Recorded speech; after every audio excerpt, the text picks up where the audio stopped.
میرے خطبات کا اہم مقصد اسلام پر سے مجوسیت کے غلاف کو اتار پھینکنا ہے۔ مثلاً مسیح کے آنے کا گمراہ عقیدہ مجوسی مذہب ہی کا ایک بنیادی تصور ہے، جسے اسلام پر لاگو کرنا بہت بڑی غلط فہمی اور ختم نبوت کے تصور ہی کی نفی ہے۔ مسلسل انتظار کی اس مجوسی روش کے برعکس اسلام میں ختم نبوت کا مطلب یہ ہے کہ باب نبوت ہمیشہ کے لیے بند ہو چکا ہے۔ مجوسی خیالات کے زیر اثر سر اٹھانے والے اس نظریہ ظہور مسیح و مہدی پر ابن خلدون نے تنقید کر کے ہمیشہ کے لیے ثابت کر دیا ہے کہ اسلام میں اس کی کوئی جگہ نہیں۔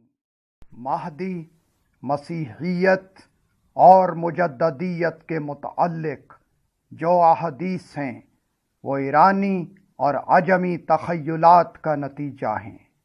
عربی تخیلات اور قرآن کی صحیح اسپرٹ سے ان کو کوئی سروکار نہیں۔ مسیح اور مہدی کے نزول کا تخیل سراسر غیر اسلامی ہے۔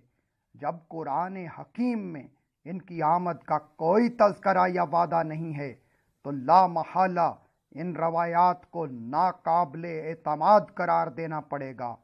مسیح اور مہدی کا انتظار کرتے رہنے کی بجائے خود مسلمان عالم ہی وہ کام کیوں نہ کریں جو وہ مسیح اور مہدی سے متعلق سمجھتے ہیں۔